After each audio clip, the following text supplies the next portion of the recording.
अच्छा, आज का टॉपिक हम पढ़ लें पहले फ्लेमिंग के राइट हैंड रूल और लेफ्ट हैंड रूल। फ्लेमिंग का दाएं हाथ का कानून और बाएं हाथ का। फ्लेमिंग ने दो कानून बनाए थे, एक बनाया लेफ्ट और एक राइट, जिसके मुताबिक हम लोगों को किसी कंडक्टर में बहने वाली करंट और वोल्टेज की सिमत का तयन समझ आता है। जैसे अगर मैं बात करूँ फ्लेमिंग के दाएं हाथ के कानून के, दायां हाथ कौन सा है? ये इसके कानून के मुताबिक वो कह रहा है कि आपने अपनी पहली उंगली और दूसरी उंगली और अंगूठा, इन तीनों को इस तरह खोलना है कि तीनों आपस में कायमातुज़्ज़ाविया बनाएं। क्या? कायमातुज़्ज़ाविया। कायमातुज़्ज़ाविया बनाएं। जैसे ये देखें, पहली उंगली मैंने ये, अब इसको मैं ऐसे तो नहीं कर सकता ना, ऐसे ही है। दूसरी उंगली को कायमातुज़्ज़ाविया 90 डिग्री बन रहा है, बन रहा है ना। yes, तीसरा अंगूठा देखो, ये कायमातुज़्ज़ाविया बन रहा है। yes, तीनों चीजें आ गई। क्लियर यहाँ तक? ये समझ आ गया इसका? इसके मुताबिक वो कह रहा है आपने तीनों को इस तरह बनाना है कि तीनों आपस में कायमातुज़्ज़ाविया बनाएं, और जब आप ये कायमातुज़्ज़ाविया बना लेते हैं तो उसमें जब आप किसी कंडक्टर को किसी मकनातीसी फील्ड में रखते हैं, जब किसी कंडक्टर को मकनातीसी फील्ड में रखते हैं, मकनातीसी फील्ड देखिए हरकत कर रही है नॉर्थ से साउथ की तरफ, आपके जो फ्लक्स है वो ट्रैवल कर रहा है। जब आप एक कंडक्टर को, सपोज ये मैंने कंडक्टर इस पे रख दिया, अब हरकत करता हुआ फ्लक्स जो है इस कंडक्टर को लिंक करेगा। जब वो हरकत करता हुआ फ्लक्स इसको लिंक करेगा तो इसमें ईएमएफ पैदा होती है। ईएमएफ की वजह से करंट भी चलती है। तो फ्लेमिंग के दाएं और बाएं हाथ से करंट और वोल्टेज और ईएमएफ जो है हमारी, इसकी हम सिमत का तयन करते हैं। अब वो कह रहा है कि इस तरह खोलें, तीनों आपस में कायमातुज़्ज़ाविया बनाएं। पहला अंगूठा जो है वो आपका कंडक्टर की हरकत की सिमत को जाहिर करेगा। मैंने आपको समझाया था, जब किसी कंडक्टर को हम मकनातीसी फील्ड में रखते हैं तो कंडक्टर में रखने से कंडक्टर में क्या होता है, ईएमएफ पैदा हो जाती है। उस ईएमएफ में की वजह से उसमें करंट चलती है, करंट चलती है। अब उस करंट का अपना एक फ्लक्स होता है ना फ्लक्स। तो अब वो फ्लक्स जो होता है वो इस मेन फ्लक्स के साथ मिलके एक ऐसी फोर्स क्रिएट करता है जो इस कंडक्टर को बाहर धकेलने की कोशिश करता है। जैसे दो एक जैसे चार्जशुदा अजसाम एक दूसरे को क्या करते हैं, रिपेल करते हैं ना। दो एक जैसे चार्जशुदा अजसाम एक दूसरे को रिपेल करते हैं। अब सेम एज इट इज, जब हम इस कंडक्टर को रख रहे थे, इसमें मूवमेंट थी और ये फ्लक्स भी मूवमेंट करता हुआ इसके साथ लिंक करके इसमें जब ईएमएफ पैदा कर देगा तो इस ईएमएफ की वजह से इसमें करंट चलेगी। अब उस करंट की वजह से इसका एक फ्लक्स क्रिएट होगा, फ्लक्स बनेगा ना उसके गिर्द, इस कंडक्टर के गिर्द। जैसे मिसाल देता हूँ, ये कंडक्टर है खाली आपका, इस कंडक्टर को अगर मैं करंट देता हूँ तो इस करंट की वजह से इसके गिर्द एक मैग्नेटिक फील्ड बनती है। तो वो फील्ड ये होगी इसकी फील्ड। अगर तो करंट कम है तो ये मकनातीसी फ्लक्स भी कम होगा, अगर करंट ज़्यादा है तो फ्लक्स भी ज़्यादा होगा। समझ आ रही है ना इस चीज़ की? अब देखो, अगर तो इस फील्ड को मैं यहाँ रखूँ तो ये दोनों एक जैसे चार्जशुदा हो गए, ये भी फ्लक्स है, ये भी फ्लक्स है, ये भी मैग्नेटिक फील्ड है, ये भी मैग्नेटिक फील्ड है, एक जैसे हो गए। अब ये एक दूसरे को क्या करेंगे, रिपेल करेंगे ना। ये जो है मकनातीसी, ये फिक्स है एक जगह पे ये फिक्स है, ये मूवेबल है। जब हम इसको रख रहे थे, सिमत हमारी क्या थी, ऊपर से नीचे, तो ये एक ऐसी फोर्स क्रिएट करेगा जो इसको बाहर धकेलेगी करेगी। तो ये हमने पहले पढ़ा था, एक करंट बरदार कंडक्टर को जब हम मकनातीसी फील्ड में रखते हैं तो उस पर एक फोर्स अमल करती है जो इसको बाहर धकेलने की कोशिश करती है। तो वो था करंट कैरिंग कंडक्टर, यानी कि उसमें से करंट गुजर रहा था, लेकिन इसमें करंट हमने जब ईएमएफ पैदा हुई तो उसकी वजह से पैदा हुआ, तो इसके ऊपर भी वो फोर्स अमल करेगी। तो अंगूठा जो है इस कानून के मुताबिक कंडक्टर की हरकत की सिमत बाहर। क्लियर यहाँ तक? नेक्स्ट, पहली उंगली मकनातीसी फील्ड की सिमत को, मकनातीसी फील्ड है कौन सा वाला, एक पहले भी आपके पास है नहीं, वो आप देखेंगे, वो भी आपके पास है, पहले आप देखेंगे। तो क्या करेगा जी, आपका मकनातीसी फील्ड की सिमत को क्या जाहिर कर रही है, पहली उंगली। देखिए फ्लक्स चल रहा है, पहली उंगली आपकी मकनातीसी फील्ड की सिमत को जाहिर कर रही है। क्लियर? दूसरी उंगली जो होगी ये आपकी इस कंडक्टर में पैदाशुदा ईएमएफ को जाहिर करेगी, पैदाशुदा ईएमएफ को। देखें पहली उंगली क्या जाहिर कर रही है आपकी, कंडक्टर की हरकत, ठीक है, मूवमेंट ऑफ कंडक्टर। दूसरी उंगली आपकी क्या जाहिर कर रही है, मैग्नेटिक फील्ड,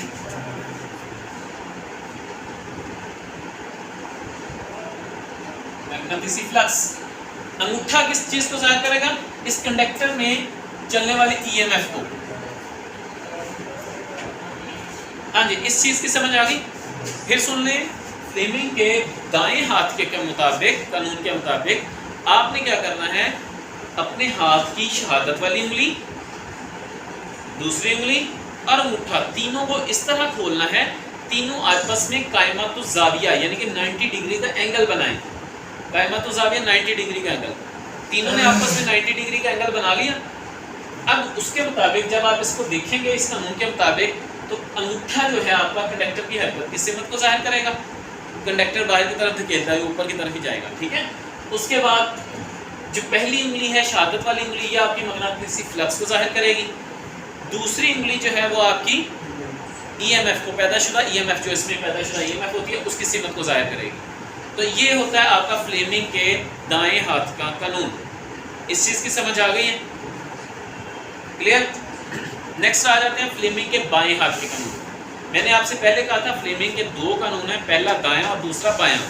दायां कानून आपका ईएमएफ को जाहिर करने के लिए यूज होता है, और बायां कानून जो होता है आपका करंट को जाहिर करने के लिए होता है। अब उसके बाएं हाथ के कानून के मुताबिक आप ब्रीफली एक्सप्लेन सेम वही करेंगे।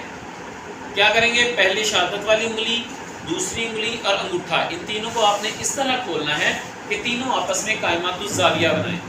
जब ये आपस में कायमातुज़ ज़ाविया बना जाते हैं, 90 डिग्री के एंगल बनाते हैं, तो वही प्रोसेस, अंगूठा जो है आपका कंडक्टर की हरकत की सिमत को, पहली उंगली आपकी मैग्नेटिक फील्ड की सिमत को, दूसरी उंगली आपकी ईएमएफ दाएं कानून के मुताबिक। अब ये बायां है तो ये करंट की सिमत को जाहिर करेगा। समझ आ गई इस कानून की। अगर आपसे कोई पूछ लेता है फ्लेमिंग के राइट हैंड एंड बाएं हाथ का कानून किस मकसद के लिए, तो आप बताएंगे राइट हैंड कानून जो है दायां हाथ, ये कानून हमारा ईएमएफ के लिए होता है, बायां हाथ हमारा करंट के मालूम करने, करंट की डायरेक्शन मालूम करना, किसी फील्ड की डायरेक्शन और कंडक्टर की हरकत, कंडक्टर की हरकत को। अब देखो इस चीज़ को ज़हन में बिठा लो, जब भी कोई कंडक्टर मैग्नेटिक फील्ड को कता करता है तो पहले तो इन दोनों में से एक चीज़ को मूव करना लाजमी है, या तो कंडक्टर मूव करे या मैग्नेटिक फील्ड मूव करे, एक चीज़ मूव करना लाजमी है। अगर तो आपने मैग्नेटिक पोलों के दरमियान में रखा हुआ है, मैग्नेटिक पोल क्या होते हैं कि नॉर्थ एंड साउथ, तो आपका फ्लक्स जो है नॉर्थ और साउथ की तरफ ट्रैवल ऑलरेडी कर रहा होता है, तो उसमें तो फ्लक्स की चेंजिंग है, उसमें जब आप कंडक्टर रखेंगे तो उसमें ईएमएफ पैदा होगी। अब आपका फ्लक्स साकन है, सपोज आपने कॉइल को करंट दे दिया, अब वो फ्लक्स आपका साकन है, या किसी कंडक्टर को दे दिया आपने, कॉइल में तो एमएमएफ चलती है ना जो फ्लक्स को चलाती है, वो भी फ्लक्स ट्रैवल करता है, कॉइल में फ्लक्स ट्रैवल करता है और फ्लक्स चलता है यानी कि हरकत करता रहता है। लेकिन जो आपका स्ट्रेट कंडक्टर होता है उसमें हरकत नहीं होती, उसमें स्ट्रेट बिल्कुल सीधा है ना, उसमें हरकत नहीं होती, तो वहाँ पर फिर आपको कंडक्टर को मूवमेंट करवानी पड़ती है, ठीक है। जब आप कंडक्टर को मूवमेंट करवाते हैं तो उसकी वजह से फिर ईएमएफ पैदा होती है। दोनों में से एक चीज़ का मूव करना लाजमी होता है। जैसे मैं एक एग्जांपल देता हूँ, देखिए ये एक ट्रांसफार्मर है, मैंने आपसे अभी कहा कॉइल में एक क्या होती है, एमएमएफ फोर्स होती है, मैग्नेटोमोटिव फोर्स, जो कि मैग्नेटिक फ्लक्स को चलाती है, यही है ना। तो देखो आपका ये चल रहा है, ये आपने ट्रांसफार्मर बनाया, ये इसकी प्राइमरी वाइंडिंग, ठीक है, इनपुट आपने इसको इनपुट दे दी, सप्लाई दी है, इसमें करंट चल रही है। अब उस करंट की वजह से, क्योंकि ये कॉइल है ना, उसकी वजह से इसमें एमएमएफ फोर्स की वजह से फ्लक्स चलेगा। अब वो फ्लक्स जो होता है वो इस कोर के रास्ते से गुजरता हुआ यहाँ पर आएगा। नंबर ये ऑयल से गुजरता है, ऑयल होता है ट्रांसफार्मर का। हमने ट्रांसफार्मर की कोर बनाई होती है, कोर जो सिलिकॉन स्टील मटेरियल होता है, बेस्ट होता है, उनकी पत्रियों को जोड़ जोड़ के बनाया होता है, ट्रांसफार्मर की कोर मैंने आपको दिखाई भी थी, शायद आपको याद होगी।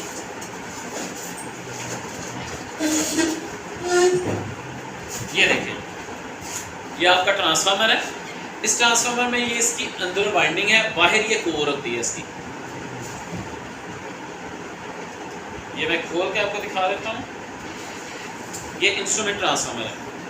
ये देखिए, ये कोर आपकी है, पत्रियां जुड़ी हुई हैं।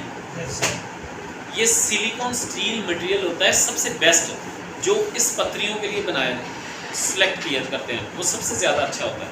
उसमें जो है वो आपकी लॉसेस जो है बहुत कम होते हैं। अदरवाइज इसमें आयरन की, लोहे की होती हैं, चूँकि इसमें आयरन लॉसेस होते हैं। ठीक है, ये पत्रियां नज़र आ गई हैं, इसके ऊपर हम बाइंडिंग करते हैं। ये हमारा शेल टाइप ट्रांसफार्मर है और ये हमारा कोर टाइप है। शेल टाइप और कोर टाइप मैंने आपको समझाया था। ऐसा ट्रांसफार्मर जिसकी बाइंडिंग अंदर हो, कोर बाहर हो, वो शेल टाइप होता है, और जिसकी कोर अंदर हो और बाइंडिंग बाहर हो, वो हमारा कोर टाइप होता है। तो हमारा ये ट्रांसफार्मर कौन सा है? Core type. ये शेल टाइप है, ये कोर टाइप है। तो इसमें देखें हमारा फ्लक्स चल रहा है, ट्रैवल कर रहा है। अब ट्रैवल करता मैं इसकी आउटपुट पे बाइंडिंग बना देता हूँ।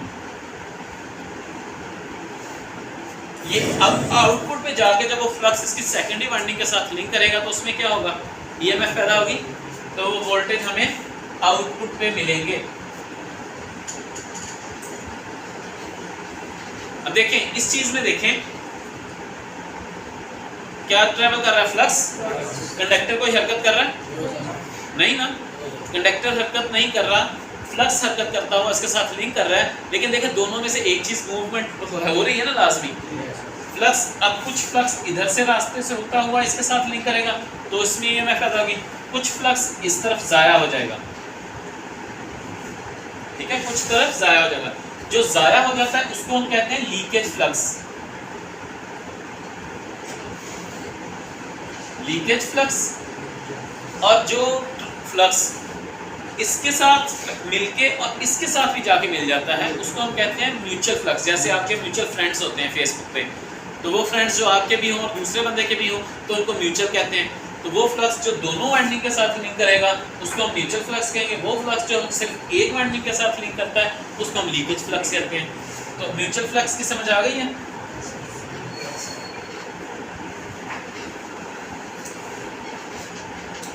एक था लीकेज फ्लक्स, दूसरा म्यूचुअल फ्लक्स। यहाँ तक समझ आ गया? अब आपको एक क्वेश्चन आता है, सेल्फ इंड्यूस्ड ईएमएफ क्या होती है? सेल्फ इंड्यूस्ड ईएमएफ, देखो ये भी तो एक कंडक्टर ही है ना, कंडक्टर ही है। अगर ये फ्लक्स पैदा कर रहे हैं तो ये उसी फ्लक्स के साथ खुद को लिंक भी कर लेते हैं। तो वो फ्लक्स जो खुद इसने जनरेट किया और खुद ही अपने अंदर लिंक करके खुद में ही ईएमएफ पैदा कर ली, उसको कहते हैं सेल्फ इंड्यूस्ड ईएमएफ। सेल्फ का मतलब था खुद, खुद इंड्यूस्ड जो होते हैं वो पैदा हो रही होती है। ईएमएफ वोल्टेज जो खुद ब खुद अपने अंदर ही पैदा कर ले उसको कहते हैं सेल्फ इंड्यूस्ड ईएमएफ। ठीक है, समझ आ गई सेल्फ इंड्यूस्ड ईएमएफ। और म्यूचुअल इंडक्शन के असूल पर ये काम करता है। म्यूचुअल इंडक्शन, ये याद रखना, ट्रांसफार्मर इंडक्शन के असूल पर काम करता है। म्यूचुअल मैंने साथ लगाया ताकि वो फ्लक्स जो दोनों के साथ लिंक कर देता है उसको हम म्यूचुअल फ्लक्स कहते हैं। इस चीज़ की समझ आ गई ट्रांसफार्मर की? अब ट्रांसफार्मर में एक आपसे टॉपिक आ जाता है। टॉपिक है यहाँ पर कि जी briefly explain the hysteresis and eddy current losses. Eddy current losses क्या होते हैं? एडी करंट लॉसेस होते हैं जो इस ट्रांसफार्मर की कोर हमने बनाई है। कोर मैंने अभी आपको दिखाई थी, ये वाली, ये किस मटेरियल की बनी हुई है? सिलिकॉन स्टील मटेरियल है, उसकी बनाई जाती है। उसमें लॉसेस होते हैं ट्रांसफार्मर में दो किस्म के। पहला लॉसेस होता है आयरन लॉस, दूसरा होता है कॉपर लॉस।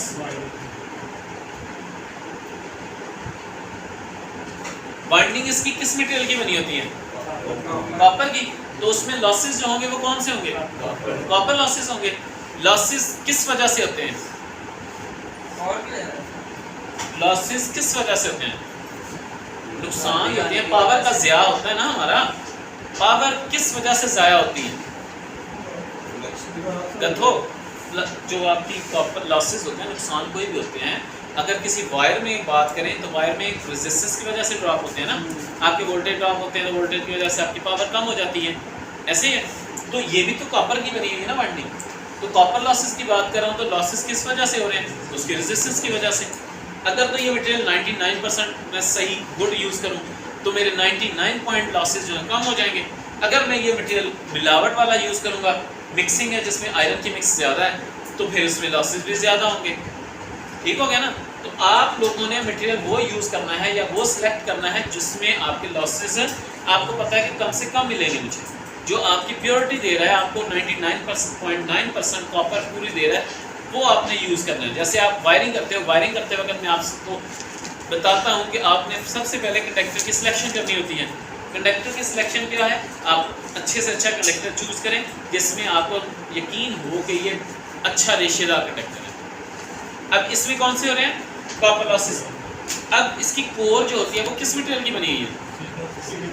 सिलिकॉन स्टील एक आयरन है ना, धात है, लोहा है ना, तो उसमें आयरन लॉसेस होते हैं।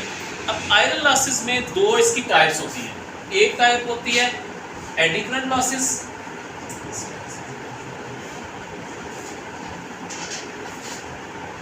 दूसरी इसकी टाइप होती है हिस्टेरिसिस लॉसेस।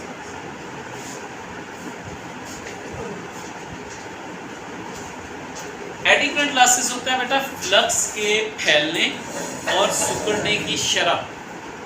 जैसे देखो फ्लक्स आपका जा रहा है, यहाँ से ट्रैवल कर रहा है, इधर से भी ट्रैवल कर रहा है, तो फ्लक्स कभी हाई हो जाता है, कभी सिकुड़ जाता है, कभी कम हो जाता है, कभी करंट आपके इनपुट पे कुछ हो जाता है, कभी कुछ हो जाता है। तो उस वजह से फ्लक्स के जो फैलने और सिकुड़ने की शरह होती है, उस शरह को हम एडी करंट लॉस कहते हैं। क्या कहते हैं? एडी करंट लॉस कहते हैं। अब एक एग्जांपल देता हूँ। देखो ये है आपका सोर्स, सबसे पहले आपका 90 डिग्री पर अबव जाता है, ऐसे होता है ना। अब हम इसको अगर डील करें, देखो यहाँ से आपका फ्लक्स शुरू हो रहा है, मैक्सिमम स्पीड पर जा रहा है। अब वो फिर से वापस आएगा, यहाँ पर आया वापस, यहाँ से फिर मिनिमम पर गया, मिनिमम से फिर वापस आया। ये एक लीफ की शक्ल जो अख्तियार कर लेता है उसको हम कहते हैं hysteresis losses. Eddy current losses हो गया फ्लक्स के फैलने और सिकुड़ने की शरह। हिस्टेरिसिस लॉसेस तो उसके हीट की वजह से भी होते हैं, और ये फ्लक्स के एक लीफ की शक्ल इख्तियार कर लेता है, यानी कि मैक्सिमम वैल्यू पर पहुँचता है, फिर जीरो वैल्यू पर आता है, फिर मिनिमम वैल्यू पर आता है, फिर वापस जीरो पर चला जाता है। इसको हम कहते हैं हिस्टेरिसिस लॉसेस। इस चीज़ की समझ आइए, एडी करंट लॉस की समझ आ गई? एक्सप्लेन कर लेंगे अगर कोई पूछे। आयरन लॉसेस की कितनी टाइप्स हैं सब बता लेंगे, कौन सी हैं? इसकी दो पार्ट हैं, ये इसके कंपोनेंट हैं, ये एडी करंट लॉसेस और हिस्टेरिसिस लॉसेस, ये आयरन लॉस के। नेक्स्ट आपके कॉपर लॉसेस अगर आपसे पूछता है तो कॉपर लॉसेस इसमें कौन से हैं? इसकी कॉपर की वजह से होते हैं।